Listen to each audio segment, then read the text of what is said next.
जय पैड़ा धाम। आप सभी पत्रकार बंधुओं का हृदय की गहराइयों से आभार व्यक्त करते हैं जो मेरी बात आम जनता तक पहुंचाने का कार्य कर रहे हैं। और यात्रा जो बागेश्वर धाम सरकार कथायत पैदल संकल्प यात्रा थी, जो गुरु वशिष्ठ की धरती से शुरू होकर परम पूज्य बागेश्वर धाम बालाजी सरकार के श्री चरणों तक जानी थी। यात्रा 36 दिन की थी और इस यात्रा का उद्देश्य था कि अपने गृह जनपद गुरु वशिष्ठ की धरती में परम पूज्य बागेश्वर धाम सरकार की कथा कराना, कथा के माध्यम से सनातन का महाकुंभ लगाना, जो जातियों में बटे हैं हमारे भाई उनको एकत्रित करना, गौ माता को राष्ट्र माता घोषित करना और हिंदू राष्ट्र बनाना, इस उद्देश्य से यात्रा की गई थी।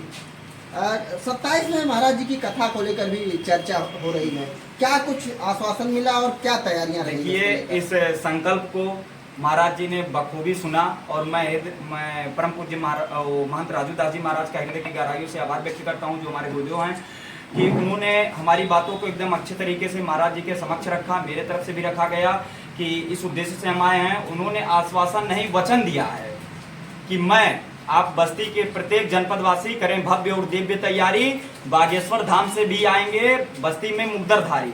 उन्होंने इन शब्दों को कहते हुए कहा कि आप 27 में तैयारी करिए, मार्च और अप्रैल के महीने में यह कथा होगा।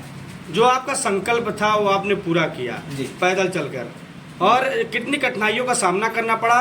बीच में जो है आप हॉस्पिटलाइज भी हो गए थे, क्या कुछ घटना हुई? देखिए, जैसे हर अनंत काल मतलब जैसे हर उसमें है, जैसे हमारे ऋषि मुनि करते थे जब यज्ञ तपस्या, तो उसमें दुष्ट प्रवृत्ति के लोग आते थे। वही दुष्ट प्रवृत्ति के लोग हैं जो इस संकल्प यात्रा को कहीं ना कहीं बीच में व्यवधान पैदा करना चाहते थे, रोकना चाहते थे। इसी उद्देश्य के साथ ऐसी घटनाएं किए थे, ऐसा कृत्य किए थे। कितना समय लगा आपको पहुंचने में? 36 दिन चरणों तक जी, 36 दिन, लगभग 600 किलोमीटर की ये यात्रा थी जी।